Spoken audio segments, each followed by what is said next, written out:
Partner in crime, അതായത് കുറ്റകൃത്യത്തിലെ പങ്കാളി. ഇതാണ് ഞാൻ ഇന്ന് പറയുന്ന ഒരു കഥ. കുറേ വർഷങ്ങൾക്ക് മുമ്പ് ഒരു ടൗണിൽ ഞാൻ ചെന്നിട്ട് ഞാൻ അവിടെ ഒരുപാട് തിരക്കേറിയ ഒരു പാതയാണ്. എല്ലാ അങ്ങോട്ടും ഇങ്ങോട്ടും ഓപ്പോസിറ്റ് സൈഡിലൊക്കെ കടകളാണ്. പക്ഷെ അവിടെ ഒരു തുണിക്കടയുണ്ട്. ഞാൻ ഒരിക്കൽ ഒരു തുണിക്കടയിൽ കയറിയിട്ട് ഞാൻ വലിയ തിരക്കൊന്നുമില്ല, ഞാൻ 2-3 തുണികൾ എടുക്കുകയാണ്. അപ്പോൾ ആ തുണി എടുത്തുകൊണ്ടിരിക്കുമ്പോൾ ആ ഒരു സെയിൽസ് ഗേൾ എനിക്ക് എടുത്തു തന്നിട്ടിരുന്ന ആ ഒരു സ്ത്രീ എന്നോട് പറഞ്ഞു, മോനെ ഇത് 600 രൂപയുടെ ഷർട്ടാണ്, ഞാൻ 400 രൂപ എഴുതുന്നുള്ളൂ. പിന്നെ വേറെ 2-3 സാധനങ്ങൾ അങ്ങനെ എടുത്ത് ഇവർ എഴുതി ആ പ്രൈസ് ടാഗിനേക്കാളും കുറച്ച് പൈസയ്ക്കാണ് ഇട്ടേക്കുന്നത്. അവിടെ ഇപ്പോൾ ഈ സ്കാനിങ് മെഷീൻ ഒന്നുമില്ല, കൈകൊണ്ട് എഴുതിയുള്ള ബില്ലടിക്കുന്ന ഒരു പരിപാടിയുള്ളൂ.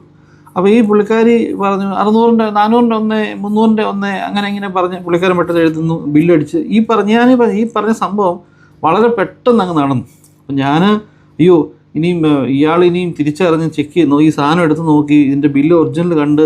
അപ്പോൾ ഈ ഷട്ടയിലൊക്കെ ഒറിജിനൽ ബില്ല് എഴുതിയേക്കുന്ന 600 രൂപ എന്നാണ്. അപ്പോൾ ഇനി ഒറിജിനൽ കണ്ട് എൻ്റെ കയ്യിൽ നിന്ന് ഇനിയും കൂടുതൽ പൈസ എടുക്കുമോ, അല്ലെങ്കിൽ ഇനിയും പ്രശ്നമാകുന്നു, ഞാനും പെട്ടെന്ന് ഇവർ പറഞ്ഞ പൈസ കൊടുത്ത് ഞാൻ അവിടെ നിന്ന് ഇറങ്ങിപ്പോകും. ചിലപ്പോഴൊക്കെ ഞാൻ ഈ ചുമ്മാ ഇരിക്കുന്ന സമയത്തൊക്കെ ചിലപ്പോൾ ആലോചിക്കും, എന്തിനായിരിക്കും എന്നെ ഒരിക്കൽ പോലും അറിയാത്ത ഈ സ്ത്രീ ഈ ഡിസ്കൗണ്ട് നമുക്ക് തന്നതിൻ്റെ കാര്യം എന്താ. ഞാൻ ചിലപ്പോൾ കരുതും, എന്തെങ്കിലും കാരണം കാണുമോ, അതോ ആ സ്ത്രീനെ എല്ലാവരോടും ഇങ്ങനെയാണോ എന്നൊക്കെ ഇങ്ങനെ ഞാൻ കരുതിയിരുന്നു. കുറേ നാൾക്ക് ശേഷം എൻ്റെ ഒരു കൂട്ടുകാരനോട് പറഞ്ഞു, ഇത് അവിടുത്തെ സ്ഥിരം പരിപാടിയാണ്, ആ കടയിലെ സ്ഥിരം പരിപാടിയാണ്. അതായത് നമ്മൾ മിക്കവാറും ഞാൻ പറഞ്ഞു വളരെ തിരക്കേറിയ ഒരു തെരുവാണ്, നല്ലൊരു ടൗണാണ്. അപ്പോൾ ഒരുപാട് പുറത്തുനിന്നുള്ള ആൾക്കാരൊക്കെ വരുമ്പോൾ അവരൊക്കെ കടയിൽ കയറും.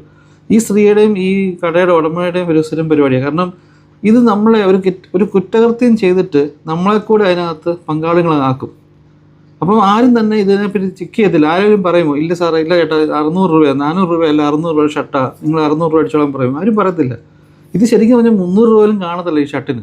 ഇവർ പൈസ കൂട്ടിയിട്ടിട്ട് പറയും, ഞങ്ങൾ കുറച്ച് ഇട്ടേക്കുക, ബില്ല് കൊടുത്തിട്ട് മോനെ വിൽക്കുമെന്ന് പറയും. നമ്മൾ അയ്യോ ഓക്കെ എന്നാൽ കിട്ടിയ ലാഭമാണെന്ന് ഇത് സ്ഥലം വിടും. ഞാൻ പറഞ്ഞേ, ചില ആൾക്കാരുടെ ഓരോ ബുദ്ധി നോക്കിക്കണം. ഇതുപോലുള്ള ഒരു സംഭവമുണ്ട്. നമ്മൾ ഈ മീൻ കടയിൽ ചെല്ലുമ്പോൾ കാണാറുണ്ടോ, മീൻ കടയിൽ മീൻ വെച്ചേക്കും, നമ്മൾ ഒരിക്കൽ പോലും പരിചയമില്ലാത്ത മീൻകാരായിരിക്കും. അവരോടേക്കും ചേട്ടാ ഈ മീൻ ഇത്, ആ ചേട്ടാ സാറേ അത് എടുക്കണ്ട, അത് കൊള്ളൂല്ല, പിന്നെ എന്തിനാ അവർ വെച്ചേക്കുന്നത്. അപ്പോൾ നമ്മളായിരിക്കും മീൻ ചേട്ടൻ എന്തൊരു സ്നേഹമാണ് നമ്മളോട്, ഏതായിട്ട് നല്ല മീൻ, നല്ല ഈ മീൻ എടുത്തു സാർ, ഇത് നല്ല മീനാണ്, ഫ്രഷ് ഇപ്പോൾ വന്നതേ ഉള്ളെന്ന് പറയും. അപ്പുറത്ത് വെച്ചേക്കുന്ന മീനെ പാർക്ക് കൊടുക്കാൻ ഒരിക്കൽ പോലും ഇപ്പം നമ്മൾ സ്ഥിരമായി മേടിക്കുന്നൊരു വ്യക്തിയാണെങ്കിൽ അയാൾ പറഞ്ഞ ന്യായം, ഒരിക്കൽ പോലും പരിചയമില്ലാത്ത അയാൾക്ക് എന്നെ സൂചിപ്പിച്ചിട്ട് എന്താ കാണിക്കാൻ, അല്ലെ എനിക്ക് നല്ല മീൻ തന്നിട്ട് എന്താ കാണിക്കാൻ.